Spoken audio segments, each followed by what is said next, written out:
We're now finally moving to the heart of the Renaissance, Florence, and much of what we know about the artists we're going to be talking about now comes from a book I mentioned in the last lecture, Giorgio Vasari's Lives of the Most Excellent Painters, Sculptors, and Architects.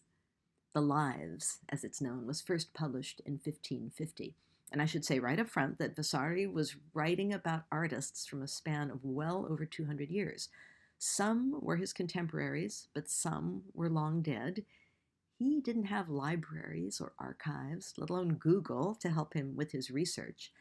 His biographies of older artists are basically stories that had long circulated, and frankly, even his biographies of his contemporaries appear to have been embroidered in many cases. So keep that in mind. Vasari's stories range from biography to gossip and, frankly, fiction. We're obviously lucky to have the stories, though, and The Lives gives a fascinating look into what it was like to be an artist in the 13th through 16th centuries. One thing that's quite striking is his repeated reference to competition, with artists' names becoming known and individuality being cultivated. A sense of competition inevitably arose. If artists were individual creative geniuses, and painting and sculpture was no longer a mere artisan's trade available from any member of a reputable guild, but a liberal art, a fine art, then patrons wanted to spend their money on the very best, and perhaps even to keep those artists close, working especially for them. One of the earliest competitions we know of is the competition for the baptistry doors in Florence in 1402. The baptistry is the oldest building in Florence's cathedral complex. You'll recognize its Romanesque construction with the round Roman arches. So I'm sure you won't be surprised to hear that it was built in 1059. Between 1059 and about 1128, it was covered with the beautiful patterned green and white marble that you see here. And in the 14th century, Andrea Pisano was commissioned to create relief sculptures for the doors. Here's another example of the tendency to name artists by their town. Andrea from Pisa, in this case, Andrea Pisano. There was no competition that we know of, but he did a great job. This detail shows John the Baptist, to whom the baptistry was dedicated, naturally, baptizing people in the wilderness, and here on the right, baptizing Christ himself, as he famously did in the Bible story. But in 1402, the wealthy and powerful Cloth Importers Guild decided to commission another door, and this time they held a competition. The most gifted and brilliant sculptors competed, and it must have been very hard to decide. The jury finally narrowed it down to two, intending them to work together: Lorenzo Ghiberti and Filippo Brunelleschi. Brunelleschi was insulted not to be the only one chosen, and he declined to have anything to do with the commission and went off to Rome in a huff to study architecture. More of him later. Ghiberti, who was then 21 years old, went on to create the doors himself. The north doors resemble Pisano's work, reflecting the youthful sculptor's deference to the existing doors. They were such a success that he was later awarded another commission for the third set of doors. On the east doors, his masterwork, he clearly felt more independent and able to approach the scenes he was depicting with the new sense of deep space so characteristic of the Florentine Renaissance. I was recently in Florence, and it was wonderful to see these again. I lived there for a year, many years ago, and I'm afraid I sort of got to take these doors for granted. These are the doors that Michelangelo called the Gates of Paradise. And this detail shows the astonishing change in his approach. First of all, we have linear perspective going on here. The orthogonals in the ceiling here, those diagonals going back, meet at a vanishing point. The relief has striking differences in depth, with the far background layers being almost drawn. The building arches layered over each other in increasing depth, and you'll notice those are Roman arches. And the figures in the foreground undercut so deeply that they almost feel like freestanding sculpture in the round. While Ghiberti was working on his first set of doors, Brunelleschi, the loser of the door competition, was off in Rome, remember, studying Roman architecture. His interest in a rebirth of classical ideals was typical of artists of his time. The spirit of the time was a rejection of stiff medieval formalism and a return to the naturalism and humanism of ancient Greece and Rome.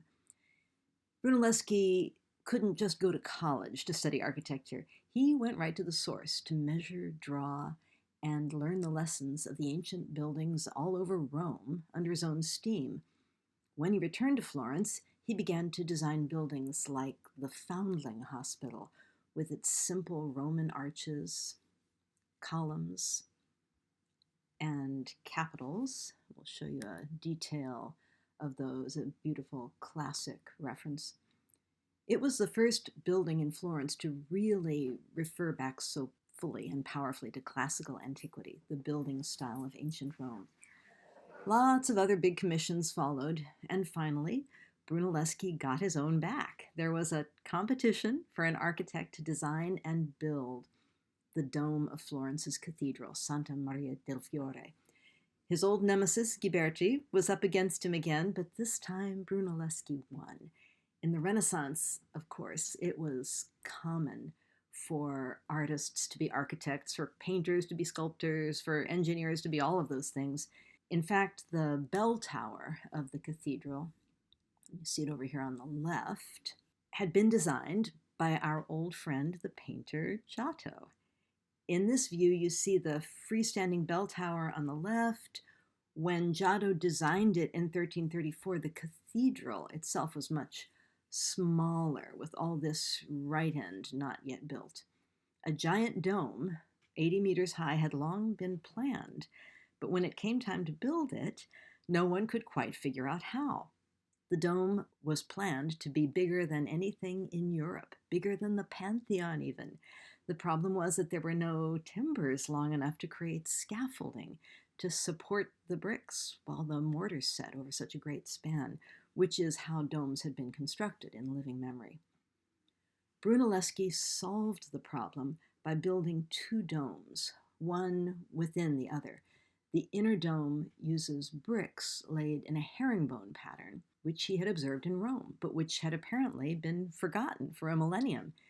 He left no plans or written designs, but it is believed that this lighter structure inside was able to be self-supporting as it went up, thanks to the herringbone masonry pattern and bands of interlocking stone and wood like hoops on a barrel which ring the base, and more of which may be hidden, hypothetically, inside the masonry. Over this thin inner dome, he created the heavier outer dome, which protects it and is supported by it. He even had to invent the hoisting machine, which got the bricks up there, based on his research into Roman machines used in the 1st century on the Roman buildings he'd been studying.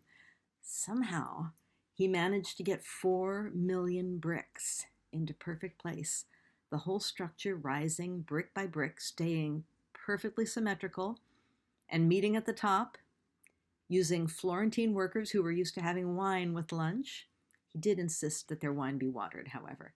And in fact, he had their lunch, complete with the watered wine, brought up to them so that they wouldn't waste their energy climbing up and down the ladders. If all Brunelleschi had done was build the Duomo, it would be impressive, right? But that's not all. In his free time, Brunelleschi invented linear perspective, which we'll get to in just a minute. I'm thinking the moral here is don't get discouraged just because you lose one competition. Brunelleschi's younger friend, the sculptor Donatello, is believed to have gone with him on that 2-year visit of inspiration to Rome. Donatello also returned with a striking new approach to sculpture, and will use his most famous piece, his David, as an example. You've been watching sculpture go from low relief in the Middle Ages to higher relief, to sculptures on Gothic cathedrals that were part of the church architecture, although they seemed almost freestanding. But what you're seeing here is the first known nude freestanding sculpture that had been created since the time of the Greeks and Romans. Not only is it freestanding, but it is nude. Well, almost. Yes, David is a Bible figure, but this is not the ecclesiastical church sculpture we've been seeing in the Gothic period. This was commissioned by Cosimo de' Medici, the powerful and wealthy founder of the Medici family, who would effectively rule Florence throughout most of the Renaissance. Cosimo wanted a sculpture of David for his palace, not to teach people a Bible story, but as a symbol of civic virtue, represented by the scrappy young hero David, overcoming irrationality and brutality, represented by the giant Goliath. David became a symbol for the city of Florence itself. And we'll see that in the next century, Michelangelo would return to this theme, creating another famous image of the young hero David. Donatello's David is much more like a Greek or Roman sculpture of an athlete than any of the religious sculpture we've seen so far, right? We'll turn to painting now, and Brunelleschi's invention of linear perspective. He clearly wasn't the only one in his circle who was working on the problem, but according to our friend Vasari, he was the first to demonstrate it in a painting which unfortunately no longer exists. The principles of linear perspective, the fact that parallels appear to recede to vanishing points on the artist's eye level, transformed painting, not only by allowing artists to paint what they saw more accurately, but by giving them a way to paint imagined spaces convincingly. This is the first known painting that uses linear perspective in a careful and systematic way, Masaccio's Holy Trinity. The Holy Trinity are God the Father, the Holy Spirit shown as a dove, and the crucified Christ. The other figures are Mary, the Apostle John, and the two donors in the lower corners here. Masaccio was friends with Brunelleschi and Donatello and was quick to learn their technique, which was about to spread like wildfire from Italy throughout Europe and, of course, the whole world. He uses a low eye level here to give viewers the feeling that the figures really are up there within a niche in the church wall above them. He needs only one vanishing point since he set up his architectural depiction with only one set of parallels receding into space. He actually drove a nail into the spot just below the foot of the cross to attach a chalked string and snap the lines of that coffered ceiling above the figures up here for his drawing. But nail hole or not, the vanishing point is easy to see because all the receding parallels point to it. Masaccio studied Giotto extensively and also made a trip to Rome at the urging of his friends Brunelleschi and Donatello. This painting, called The Tribute Money, illustrates a Bible story in which the disciples worry about having no money to pay the tax or the tribute, and Christ here tells his apostle, his head apostle, Peter, here to go fishing. Peter goes fishing, finds the money inside the fish, and is able to pay the tribute, which we see him doing over here. So here again, we see that same technique that Giotto used, showing the same figure more than once to tell the story more efficiently. To me, Masaccio's modeling of the figures in light and shade, his deep space, shows the culmination of generations of painters trying to do what Giotto did. No one ever comes closer than Masaccio. And now with the new perspective technique, everything will change. Deep space suddenly becomes accessible to all painters, for good or ill, no matter how gifted they are. Before we move on, though, let's take a look at Masaccio's Adam and Eve from the same cycle of paintings. From the same cycle of paintings in a church, Santa Maria del Carmine, but commissioned, as we're getting used to seeing, by a wealthy secular patron, Felice Brancacci, for his chapel. He got naming rights to it, I suppose. You see them here before and after the frescoes were cleaned in the 1980s. Masaccio's figures are nude. No fig leaves were necessary in his opinion, just as a Greek or Roman sculptor would have scorned to add fig leaves to a nude. Masaccio, in the humanist spirit that was being reborn in Florence, wanted to celebrate the human body without shame.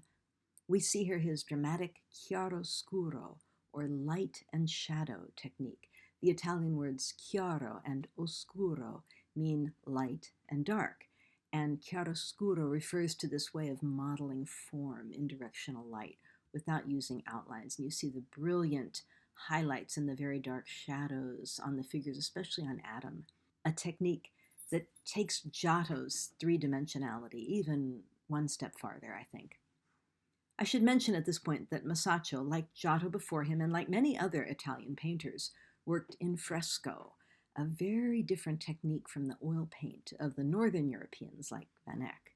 In fresco, the artist put a careful sketch on the wall, and then each day a section of the wall would be covered with a thin layer of plaster called the intonaco, just as much as the artist could paint in one day. The artist had about 7 to 9 hours to apply paint to the fresh plaster.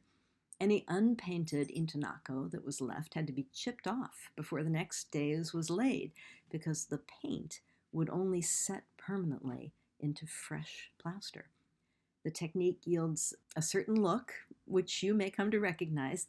It forces artists to work very quickly, for one thing, and to use water-based paints, which tend to be more opaque and less brilliantly pigmented than oil paint.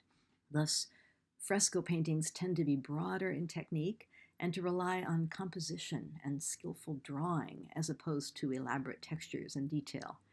And the color palette of fresco tends to be a bit softer. We'll really see that in Fra Angelico's work. Fra Angelico was a Dominican friar. Fra is short for fratello, or brother, so his name means the angelic brother. He was a well-established painter when his order, the Dominican order, moved him to Florence to their convent of San Marco. There he met Cosimo de' Medici, who kept a cell for himself in the convent, just a few minutes' walk from his palace, for when he needed to retreat from the world of wealth and privilege, I guess. Vasari tells us that it was Cosimo who urged Fra Angelico to decorate the cells and walls of the convent, and he did. This Annunciation, the angel telling Mary she is to be Christ's mother, a scene we've seen painted and sculpted several times now, is one of the great beauties of the place. If you can ever get to Italy, if you can ever get to Florence, I would say one of the most transcendent experiences you can have is to walk through the monastery of San Marco. Fra Angelico's devotion to God lights up every painting. They are filled with a kind of stillness that is his alone, which you just have to experience by seeing the paintings in the cells. This painting, the most elaborate in the convent, is at the top of a stairway leading to the cells, but in each of the monks' quite tiny little cells, I apologize for the noise my dog is making in the background here. Anyway, in each of the quite tiny little cells, the good brother painted a fresco. Many of these are simpler, and they share a fairly restrained palette. They also often share this odd technique where Fra Angelico paints only the head or the hands of some of the figures, rather than the whole body, seeming to mean that they are not really meant for solid presences, but perhaps spiritual reminders or symbols.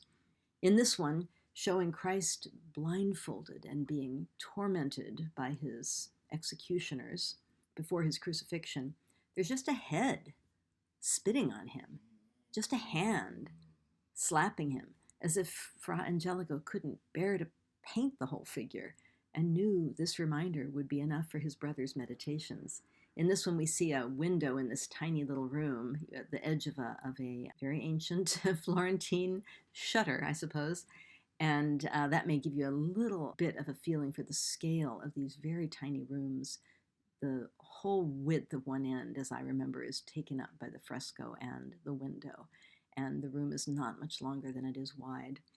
Really just a little cell. In this painting of the resurrection, we see that interesting technique. Again, symbols of the passion, the crown of thorns, the kiss of Judas, the nails, money changing hands as Christ is betrayed, appear here in a similar way. They certainly give the paintings a sort of a mystical feeling, perfectly in keeping with their devotional spirit. Accounts of his life say that Fra Angelico never handled a brush without fervent prayer, and that he wept whenever he painted a crucifixion. Filippo Lippi was a priest and a painter, but quite a different character from Fra Angelico. He left his monastery early on, although he was not released from his vows. And as his paintings became popular, he began to lead a fairly eventful life. He received some important commissions from Cosimo de' Medici, but Cosimo discovered he had to lock Lippi up in order to get him to work, and even then the painter escaped by climbing out of a window on a rope made of sheets. Lawsuits and scandal seemed to follow him wherever he went, even as he produced these ethereally beautiful paintings of the Madonna. Speaking of the Madonna, his model for this Madonna is traditionally supposed to be Lucrezia Butti, a beautiful novice in a convent where he happened to be painting frescoes. Lippi asked for permission for her to model for the figure of the Madonna, then seduced her, ran off with her, and kept her at his house despite all the nuns' efforts to reclaim her. The two had a son, Filippino Lippi, who became a famous painter in his own right. Tradition, an unreliable source, but interesting, also says that the model for the mischievous little angel in this painting is Filippino, his son. There are so many more Quattrocento painters and paintings I'd love to introduce you to, but I'll limit myself to two more painters. First, Sandro Botticelli. Botticelli was apprenticed to Lippi, and you may see some similarities in their style. His figures have a similar elegance, very pure contours, and delicate light and shadow, as compared to the robust chiaroscuro of Masaccio, for example. He started by painting religious subjects, just as we've been seeing, but in the 1480s, that changed. Botticelli began painting classical subjects, Roman gods and goddesses, in a full-on embrace of the return to the values and subjects of antiquity. His Primavera, Spring, is an iconic painting, understood at the time to be about the idea of rebirth and the Florentine Renaissance's return to classic ideals. The three dancing graces here in their filmy gossamer scarves, or whatever those are about as far from Gothic imagery as you can get, right? This painting and this next one, The Birth of Venus, are certainly Botticelli's best-known works, and may be the images that really sum up the idea of the Quattrocento for many people. These paintings would never have existed without the patronage system. It's impossible to imagine paintings like these getting made during the Gothic era because the church would never have commissioned them.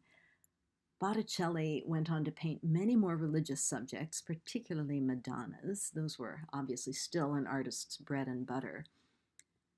For this tondo, or circular round painting, the Magnificat Madonna, some art historians believe that Botticelli used Lucrezia Tornabuoni, wife of Piero de' Medici, as his model for Mary, and her two sons Lorenzo, soon to be known as Lorenzo the Magnificent, and Giuliano for the angels holding her book and inkpot. Whether or not that's true, the story does give a feeling for the kinds of accommodations artists made to their wealthy patrons, even when painting traditional subject matter. Lorenzo, if this is really him, whether or not it is really him, went on to be one of the most famous patrons the arts have ever seen. And Giuliano, his brother, being particularly fond of Botticelli's work, gave him even more commissions than Lorenzo did. Towards the end of his life, Botticelli became a follower of a fiery preacher, the Dominican monk Savonarola, who preached against corruption in the church and called for the destruction of secular art and culture. Here's a portrait of him by another monk, Fra Bartolomeo, right about the time of Savonarola's death in 1498. Botticelli actually stopped painting anything at all, even religious subjects, while he was under Savonarola's influence. Savonarola was first excommunicated by the Pope, then finally put to death in Florence in 1498. And after his death, Botticelli apparently did begin to paint again, although he produced relatively little work, being elderly for those times by then. We're going to end with a painter whose work may not be quite as well known to you, Piero della Francesca. He's known today as a painter, but to his contemporaries, he was also known as a mathematician, and his paintings reflect his interest in geometry, I think. He was born in Tuscany and studied painting in Florence, likely meeting Brunelleschi, Donatello, and Fra Angelico. Masaccio, who only lived to be 27 years old, would have been dead before Piero's time, but he studied those magnificent frescoes in the Brancacci Chapel and absorbed the lessons of linear perspective as well. Piero's work is always serene, reserved, full of stillness. Its meditative mood reminds me just a bit of Fra Angelico's work, although Piero's figures are much more solid and weighty. That aspect of his work recalls Masaccio, I think. Though he was much commissioned and even called to work in Rome by the Pope, not a lot of his work has survived.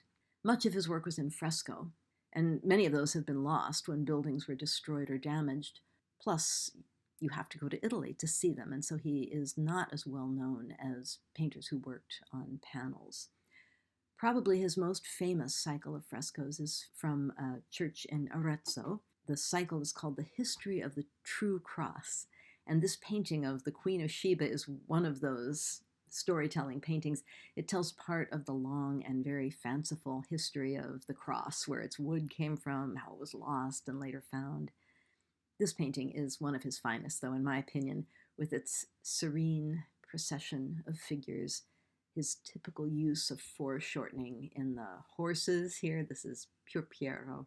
The rhythmic alternation of warm, soft reds with cool bluish greens. His baptism of Christ is painted on a wood panel, but in tempera rather than oil, so it shares a similar technique to the frescoes, although of course on a panel there wouldn't be the pressure to work as quickly as on fresh plaster, but a similar palette, and again the water-based paint. You'll see here again that device of showing the figure more than once is used.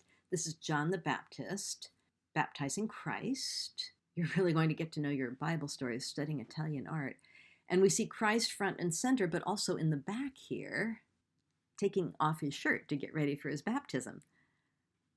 I particularly love the trees in this painting. Piero paints them from underneath with a real delight in showing how much closer this tree is and painting it like a botanist. I don't know what kind of tree it is, but when I lived in Florence, I had one just like these growing in my garden, so it apparently is common in Tuscany. There was one in the last painting too. I should have pointed it out, but you can go back and look. This is a later painting. This is one of my favorite paintings in the world.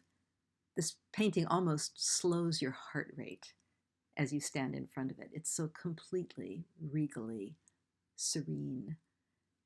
This happens to be painted in oil, which by the late 1400s was working its way down from the north and being used by Italian artists who wanted to paint on panels rather than having to work in fresco all the time.